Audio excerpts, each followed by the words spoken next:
Good morning students, ये आपका part 1 video इस चैप्टर का। पार्ट 1 वीडियो में आज हम लोग चैप्टर शुरू करने वाले हैं दो चर वाले रैखिक समीकरण युग्म, यानी कि pair of linear equation in two variable. तो क्लास 9 में हमने एक चैप्टर पढ़ा था दो चर वाला रैखिक समीकरण। तो पहले हम लोग दो चर वाला रैखिक समीकरण को समझ लेते हैं, फिर उसके बाद हम लोग दो चर वाले रैखिक समीकरण युग्म की बात करेंगे। तो चलिए इसकी परिभाषा देखते हैं। तो इसको ऐसे लिख सकते हैं कि ax plus B y plus C बराबर 0, जहां A B C belongs to R, यानी कहने का मतलब है कि A B C real number है, वास्तविक संख्या है, और A not equal to 0 B not equal to 0 के रूप के समीकरण को दो चर x और y, देख रहे हैं ना इसमें दो चर है x और y वाले रैखिक समीकरण कहते हैं। यानी कि इस रूप में कोई समीकरण होगा ax plus B y plus C बराबर 0 के रूप में, जहां ए बी सी क्या होना चाहिए, वास्तविक संख्या होना चाहिए, और ना ही a 0 के बराबर होगा और ना ही b 0 के बराबर होगा। इसलिए क्योंकि अगर मान लो a 0 हो गया तो 0 में x से इंटू होगा, तो यहाँ आपका क्या होगा, ये तो 0 हो जाएगा, बच जाएगा बी वाई प्लस सी बराबर 0। तो यहाँ पे सिर्फ एक ही ना चर बचा, इसीलिए ना तो a 0 होना चाहिए और ना ही b 0 के बराबर होना चाहिए, तभी ये आपका दो चर इसमें रह पाएंगे। तो यह दो चर है और इनके घात एक है, इसीलिए हम लोग इनको क्या कहते हैं, दो चर वाला रैखिक समीकरण। दो चर वाला रैखिक समीकरण, एक घात है इसलिए इसे रैखिक कहेंगे। ठीक है, जैसे एग्जांपल की बात करें तो एक ले लेते हैं x plus 2y equal to 10। तो यह आपका एक दो चर वाला रैखिक समीकरण के रूप में हो गया। अब देखिए अगर बात करें इनके हलों की संख्या की, यानी दो चर वाले रैखिक समीकरण के हलों की संख्या, तो मैंने क्लास 9 में आपको पढ़ाया था कि इसके हलों की संख्या अनगिनत होती है, अनंत होती है। ठीक है, अनगिनत होती है, अनंत होती है। तो कैसे होगी, तो देखो अगर इस 2y को उधर भेज दे तो यहाँ से x बराबर आपका हो जाएगा, कितना हो जाएगा, 10 माइनस 2y। अगर हम y के जगह 1 रखें तो x बराबर हो जाएगा 10 माइनस 2 गुना 1, यानी कि 10 माइनस 2 8। ठीक है, अगर हम y के जगह 2 रखें तो यहां से आपका x बराबर हो जाएगा 10 माइनस 2 गुना 2, यानी कि 10 माइनस 4 यानी कि 6। तो हम लोग यहाँ देख रहे हैं y के भिन्न भिन्न मानों पर x के भी भिन्न भिन्न मान प्राप्त होते जाएंगे, और ऐसे कितने मान आप निकाल सकते हैं, बहुत सारे, अनगिनत। तो यही आपको ध्यान रखना होगा कि दो चर वाले रैखिक समीकरण के हलों की संख्या अनगिनत होती है। समझ गए? चलिए अब हम लोग बात करेंगे दो चर वाले रैखिक समीकरण युग्म, यानी कि pair of linear equations in two variable, इसके बारे में बात करते हैं। चलिए, तो इसको हम लोग ऐसे लिख सकते हैं a1x plus b1y plus c1 equal to 0, a2x plus b2y plus c2 बराबर 0। ये हमारे पास देख रहे हैं ना, यह भी आपका एक रैखिक समीकरण है दो चर वाला, और यह भी आपका दो चर वाला एक रैखिक समीकरण है। यहाँ लिख देंगे कि जहां a1 b1 c1 a2 b2 c2 ये सब क्या है, बिलोंग्स करेंगे रियल नंबर से, यानी कि ये सभी रियल नंबर है, और 0 किसके बराबर नहीं होना चाहिए, तो a1 b1 a2 और b2 ये चारों कभी भी 0 के बराबर में नहीं होने चाहिए, तभी ना ये आपके रैखिक समीकरण कहलाएंगे दो चर वाले। तो यहाँ देख रहे हैं ना, ये भी एक आपका दो चर वाला रैखिक समीकरण है, यह भी आपका एक दो चर वाला रैखिक समीकरण है, और यही दोनों मिलकर यहाँ दो समीकरण हो गए, इसीलिए इनको कहेंगे दो चर वाला रैखिक समीकरण युग्म। युग्म का मतलब समझते हैं ना, जोड़ा। तो इस तरह से कोई रैखिक समीकरण दिए होंगे दो चर वाले दो रैखिक समीकरण, तो इनको कहेंगे दो चर वाला रैखिक समीकरण युग्म। अब बात करते हैं इनके हलों की संख्या की। हलों की संख्या, तो दो चर वाले रैखिक समीकरण युग्म के हलों की संख्या तीन तरीके से हो सकती है। इनका अद्वितीय हल भी हो सकता है, अद्वितीय हल। अद्वितीय हल का मतलब है एक हल भी हो सकता है, एक हल भी हो सकता है, कोई हल नहीं भी हो सकता है, कोई हल नहीं भी हो सकता है, और अनेक हल भी हो सकता है, अनेक हल भी हो सकता है। अब इसके लिए क्या क्या कंडीशन होंगे उसको समझेंगे। जैसा कि क्लास 9 में हमने पढ़ा है कि दो चर वाले रैखिक समीकरण का जो आलेख होता है हमेशा एक सरल रेखा होता है, हमेशा एक सरल रेखा होता है। तो अगर यहाँ पे हम लोग निर्देशांक अक्ष ले ले, ये x, इधर x डैश, यह y और y डैश।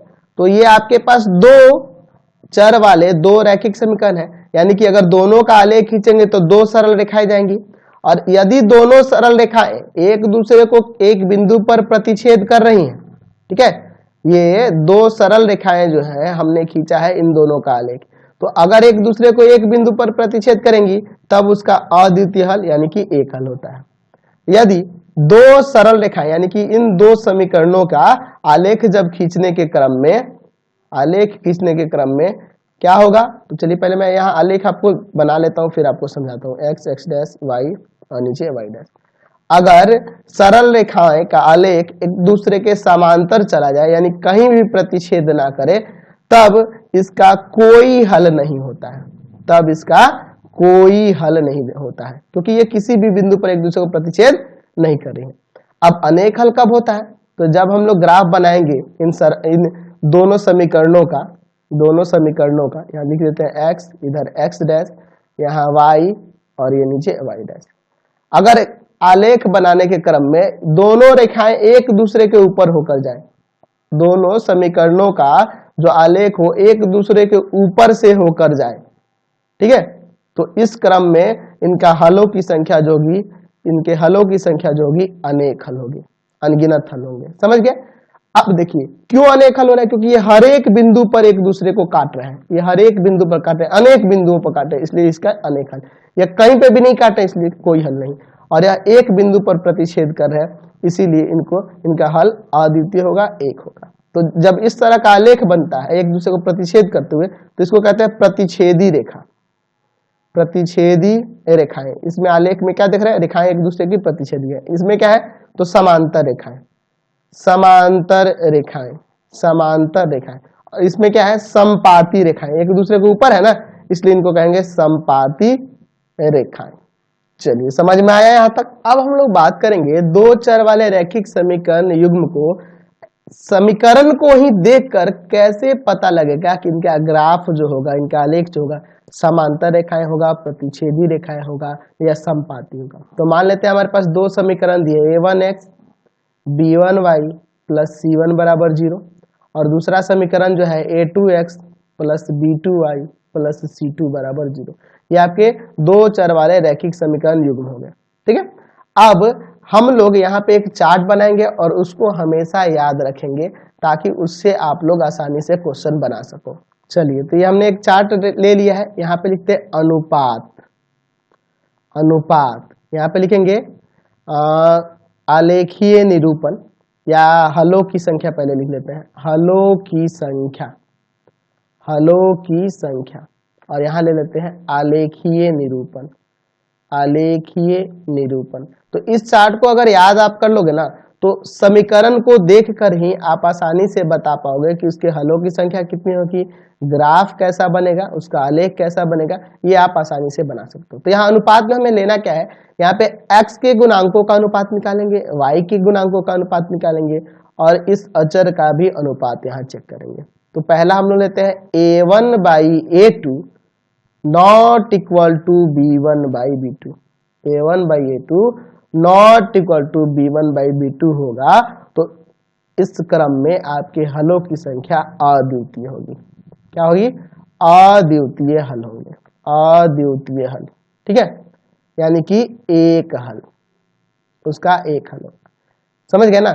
अगर दो समीकरण दिए गए हैं और उसमें a1/a2 यानी दोनों x के गुणांक और y के गुणांक का अनुपात बराबर नहीं होगा, तो उसका अद्वितीय हल होता है, यानी कि एक हल होता है। और इस तरह के समीकरण युग्म को अविरोधी कहते हैं। क्या कहते हैं? अविरोधी समीकरण युग्म कहलाते हैं, और संगत भी कहलाते हैं, अविरोधी तथा संगत कहलाते हैं। और इसका आलेख जब बनाओगे तो इसका होगा प्रतिच्छेदी रेखाएं। रेखाएं कैसी जाएंगी? एक दूसरे को प्रतिच्छेद करेंगी, क्योंकि उसका एक हल है ना, अद्वितीय हल होने के क्रम में एक जगह पर प्रतिच्छेद न करेगा, तो इसलिए उसको प्रतिच्छेदी रेखा कहेंगे। अब दूसरा अनुपात लेते हैं a1/a2 equal to b1/b2 not equal to c1/c2। तो इस कंडीशन में कोई हल नहीं होता है, कोई हल नहीं। और इस तरह के समीकरण युग्म जो कहलाते हैं, जिसका कोई हल नहीं हो, उसको कहते हैं विरोधी। उसको क्या बोलेंगे?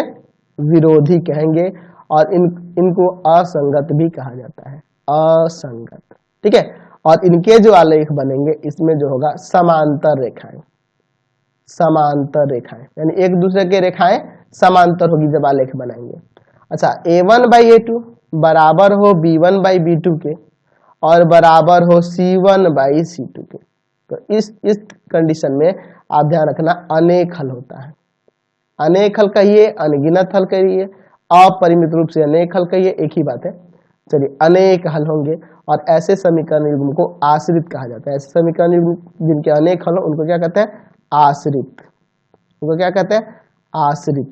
और इनको संगत भी कहा जाता है, संगत भी कहा जाता है। और इनके आलेखीय निरूपण की बात करें तो ये एक संपाती होते हैं। संपाती का मतलब समझते हैं ना, एक दूसरे के ऊपर से होकर जाती है रेखाएं, एक दूसरे के ऊपर से होकर जाती है रेखाएं। तो ये चार्ट आपको ध्यान रखना है। मान लीजिए आपके पास समीकरण दिया है 2x + 3y = 5 और एक दिया है 4x + 6y = 7। तो यहाँ देखो a1 है 2, b1 है 3 और c1 है 5, a2 है 4, b2 है 6 और c2 है आपके पास 7। तो यहाँ देखो 2/4 कटेगा तो आपका 1/2 आएगा ना। अच्छा, इसको भी देखो 3/6, 3/6 आप काटोगे तो इसका भी 1/2 ही आएगा और 5/7। तो ये देख रहे हैं a1/a2 बराबर है b1/b2 के, है ना, लेकिन c1/c2 के बराबर नहीं है, इसलिए इसके क्या होगा? कोई हल नहीं होगा। इसका ग्राफ जब बनाओगे ना तो एक दूसरे के समांतर जाएंगे। तो इसी तरह से चेक करना है। ये तो मैंने अभी शॉर्ट में बताया था, अच्छा से नहीं लिखा है अभी, इसके बारे में डीपली हम लोग आगे चल के बात करेंगे। आप बस ये चार्ट याद कर लेना अच्छे तरीके से। चलिए, अब हम लोग बात करेंगे दो चर वाले रैखिक समीकरण का एक आलेख बनाकर देखते हैं।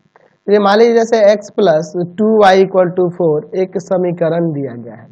ठीक है, तो हम लोग इसके आलेख के बारे में क्लास 9 में ही पढ़े थे कि कम से कम इसके 2 हल निकालने होंगे, कम से कम इसके 2 हल निकालने होंगे, कम से कम 2 हल। यानी हम लोग यहाँ x बराबर लिख सकते हैं इसको 4 - 2y। तो y = यहाँ पे अगर 1 रख दें तो x बराबर क्या हो जाएगा? 4 - 2 × 1 यानी कि हो जाएगा 4 - 2 यानी आ जाएगा 2। ठीक है, x बराबर क्या आ गया? 2। y बराबर 1 पर x बराबर आ गया 2। ठीक है, अच्छा y बराबर 2 पर x बराबर क्या हो जाएगा? तो 4 - 2 × 2, इसमें रख दे रहे हैं ना y के जगह पे 2। चलिए, तो 4 - 4 यानी कि 0, x का मान क्या आ गया? 0। तो कम से कम आपको 2 हल निकालने होते हैं। तो 2 हल हमने निकाल लिए। अब चलिए इसका आलेख बनाकर देखेंगे। ठीक है, चलिए यहाँ पे दर्शा देते हैं जो हमने हल निकाले हैं उनको। यहाँ पे लिख देते हैं हम लोग x और y का मान जब हमने 1 रखा है तो x का वैल्यू 2 है, y का वैल्यू जब हमने 2 रखा है तो x का वैल्यू, जब y का वैल्यू हमने 2 रखा है तो x का वैल्यू क्या आया है? 0 आया है। चलिए अब इसका आलेख बनाकर देखते हैं। चलिए, तो यहाँ हमने ग्राफ ले लिया और इस पे दर्शाते हैं। ये आपका y एक्सिस हो जाएगा और इधर हम लोग x एक्सिस ले लेते हैं। चूंकि माइनस में मान नहीं है तो माइनस में ले जाने की कोई जरूरत नहीं है। ठीक है, चलो तो यहाँ पे दर्शा देते हैं कि आपका ये है x, इधर आपका हो जाएगा x डैश, अब ये होगा y और नीचे हो जाएगा आपका y डैश। ठीक है, तो यहाँ पे दर्शा देते हैं 1 2 3, काफी है, 1 2 3। चलिए अब देखिए यहाँ पे x का मान 2 है, y का मान 1 है। x का मान 2 है और y का मान 1 है। यहाँ पे होगा 2,1। अच्छा, फिर x का मान 0 है और y का मान 2 है। ठीक है, x का मान 0 है और y का मान 2 है, तो 0,2 यही ना होगा। चलिए इन दोनों बिंदुओं को यहाँ से ऐसे मिला देते हैं, इन दोनों से जाने वाली एक रेखा होगी और यही रेखा जो है हमारे दिए गए समीकरण का आलेख कहलाएगा। x + 2y = 4 का यह आलेख हो गया।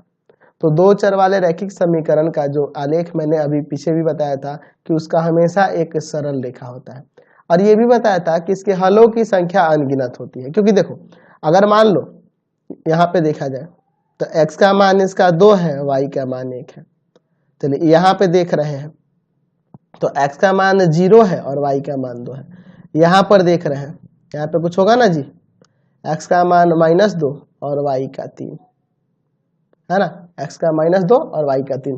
आप देख लो, अगर यहाँ पे ये -2 देख रहे हैं ना, यहाँ -1 होगा, इधर -2 होगा और यहाँ पे आपका 3 है, तो -2,3 इसका एक हल हो जाएगा ना। आप देख लो -2 रखोगे तो यहाँ हो जाएगा -2 + 2 गुना y की अगर 3 रखोगे, देखो इसको संतुष्ट करेगा, -2 + 6 = 4। देखो तो 4 = 4 हो गया ना, संतुष्ट कर रहा है ना।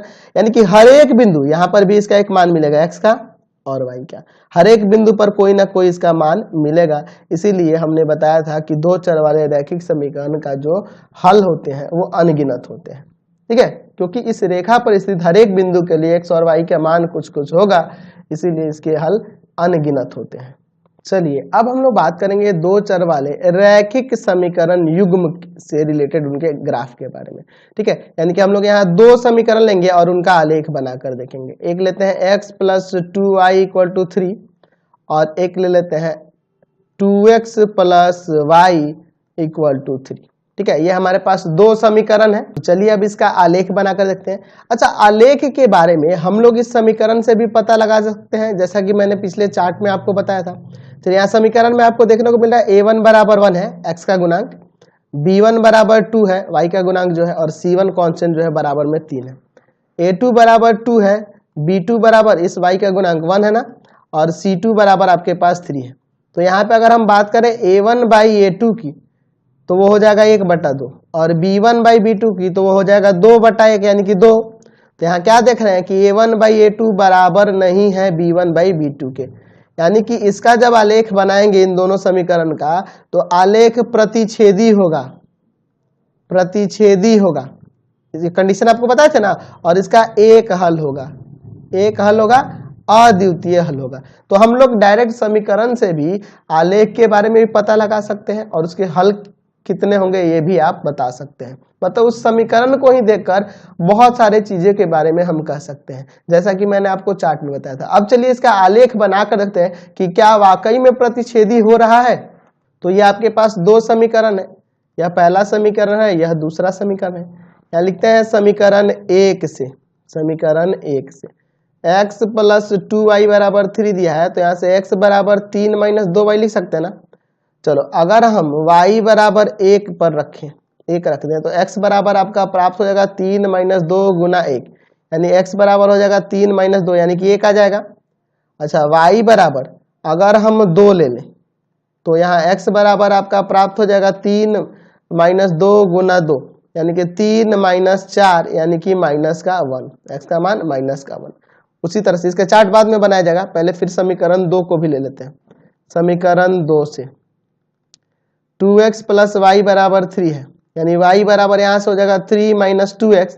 अब चलो यहाँ पे अगर हम x बराबर यहाँ पे 1 पर देखें तो y बराबर हो जाएगा यहाँ पे 3 - 2 × 1 यानी कि 3 - 2 यानी कि y का मान यहाँ से आ जाएगा आपका 1। अगर x बराबर 2 रख दें तो y बराबर हो जाएगा 3 - 2 × 2 यानी कि 3 में से घटा देंगे 4 को, यानी y का मान -1 आ जाएगा, है ना। अब इन दोनों का चार्ट हम लोग यहाँ पर बना लेते हैं, फिर हम लोग इसका ग्राफ देखेंगे, ठीक है। 2 बॉक्सेस ले रहे हैं। चलिए तो बड़े ध्यान से देखना आलेख, बहुत सारा कुछ सीखने को मिलेगा। अभी आपको आलेख खींचने आना चाहिए, तभी आप आगे का एक्सरसाइज भी बना पाओगे। चलिए अब हम लोग इसमें लिख देते हैं जो मान निकाले हैं x और y के लिए। इसमें देखो y की जगह 1 रखा है तो x का भी मान 1 आया है, y की जगह 2 रखा है तो x का मान -1 आया है। इसमें देखो ये x y, x की जगह जब 1 रखा है ना तो y का 1 आया है, और x की जगह जब 2 रखा है y का -1 आया है। चलिए अब हम लोग इसका आलेख देके देखते हैं। चलिए तो हमने ग्राफ ले लिया, अब इस पे थोड़ा समझिएगा ध्यान से। ये x एक्सिस हो गया, यहाँ पे हम लोग y एक्सिस ले लेते हैं इस पर, ठीक है, और लिख देते हैं भैया ये आपका x है और इधर x डैश है, यहाँ आपका y है और नीचे आपका y डैश है, ठीक है। चलो अब इसका ग्राफ समझेंगे। तो यहाँ लेना होगा ना मान को 1 2 3, काफी है, 1 2 3 देख लेंगे, इसमें हाईएस्ट वैल्यू क्या है उसी के अनुसार लेंगे। -1 -2 -3, 2 तक भी लिखेंगे तो कोई दिक्कत नहीं है, -1 -2 -3। चलो x का मान 1 है, y का भी मान 1 है, x का मान 1 y का मान 1 1 1 यही होगा। चलो 1 1 ये हो गया। x का मान -1 और y का 2, x का मान -1 और y का 2, ठीक है, -1 2। तो यहां से हम लोग एक रेखा खींच सकते हैं ना इस तरह से। चलिए देख रहे हैं ना, ये इसके लिए हो गया, पहले वाले के लिए, पहले वाले के लिए। तो इसका समीकरण हम लोग लिखे थे ना, x plus 2y equal to 3, पहले के लिए यही ना था आपका। चलिए अब सेकंड वाला देखते हैं। तो x का 1 y का 1 यानी यही हो जाएगा, x का 2 माइनस का y 1, x का 2 और माइनस का है y, ठीक है, माइनस का 1 है, x का 2 है और y का माइनस 1 है, x का 2 है y का माइनस 1 है। चलिए तो यह हो जाएगा किसका, तो 2 माइनस 1 का। अच्छा, इनसे होकर जाने वाली जो सरल रेखा होगी वो कुछ इस तरह से होगी, है ना, इसी तरह से ना जाएगी। चलिए तो ये दूसरे वाले के लिए हो गया, 2x प्लस वाई बराबर थी। तो ग्राफ बनाने से पहले आपको मैंने कहा था कि ये प्रतिच्छेदी रेखा होगा इसका ग्राफ, जैसा कि आप देख रहे हैं प्रतिच्छेदी ही हो रहा है ना, प्रतिच्छेदी रेखा होगा ना। और यहाँ देख रहे हैं कि हमारा ये प्रतिच्छेदी ही हो रहा है, एक बिंदु प्रतिच्छेद कर रहा है, और इसका एक ही हल होगा क्योंकि एक बिंदु प्रतिच्छेद कर रहा है, और वही हल यहाँ x बराबर 1 और y बराबर 1 दिख रहा है। जहाँ पे प्रतिच्छेद करेगा वही इसका हल हो जाएगा, यानी x बराबर 1 y बराबर 1 इन दोनों समीकरण का हल कहलाएगा। ठीक है, अब हम लोग, ये तो हुआ ग्राफीय विधि, अब हम लोग कैसे हल निकाल सकते हैं दो चर वाले रैखिक समीकरण युग्म का, उसके बारे में हम लोग बात करेंगे। तो अब हम लोग बात करते हैं दो चर वाले रैखिक समीकरण युग्म के हल के विधियों के बारे में, कितने तरीके से इसको हल किया जा सकता है। तो लिख सकते हैं कि दो चर वाले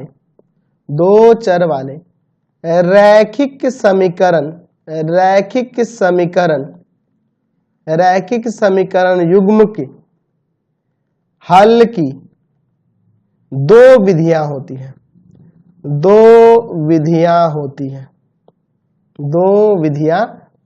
इसकी दो ही विधियां होती हैं।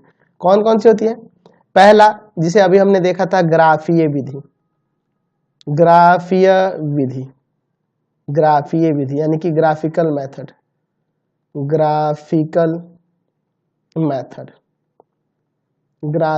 मेथड। और दूसरा जो विधि होता है वह बीजगणितीय विधि होता है, बीजगणितीय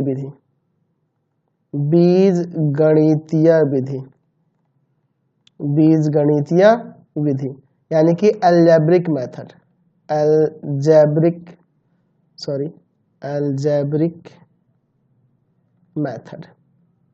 ठीक है, तो यहाँ दो मेथड होते हैं। अब इन मेथड के बारे में हमें पढ़ना है। तो ग्राफीय विधि तो हमने देखा था, अभी एक क्वेश्चन जो पीछे देखे थे ना, एक्स वाई का मान 1 1 जो निकाले थे, वो ग्राफीय विधि द्वारा ही था, ग्राफिकल मेथड के द्वारा ही हमने देखा था। तो इसके बारे में हम लोग आगे एक्सरसाइज में भी डिस्कस करने वाले हैं, इससे संबंधित क्वेश्चन भी है और एग्जाम में भी क्वेश्चन इससे संबंधित आते हैं, तो इसके बारे में आगे हम लोग पढ़ने वाले हैं। वैसे अब हम लोग थोड़ा बात करते हैं बीजगणितीय विधि के बारे में। तो बीजगणितीय विधि कई प्रकार की होती है, ये बीजगणितीय विधि कई प्रकार की होती है, जिसमें से कुछ प्रचलित विधियां हैं उसको मैं आपको यहाँ पे बता देता हूँ। पहली विधि जो होती है वह तुलनात्मक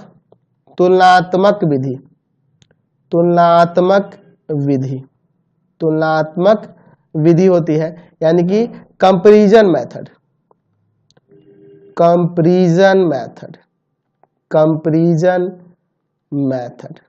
ठीक है, पहली विधि तुलनात्मक विधि, कंपैरिजन मेथड होता है। दूसरा जो विधि है उसको हम लोग प्रतिस्थापन विधि कहते हैं, प्रतिस्थापन विधि यानी कि सब्स्टिट्यूशन मेथड।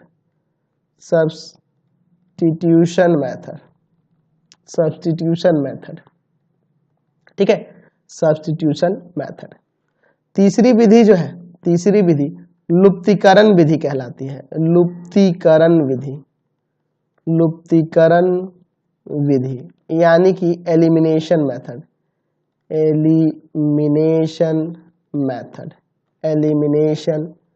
मेथड। चलिए, चौथी विधि आपकी जो है वह व्रज गुणन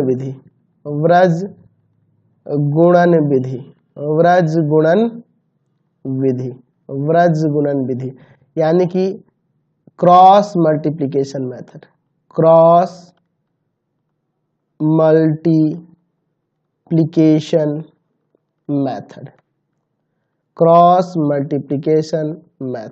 ठीक है, और जो पांचवी विधि है वह है अनुपात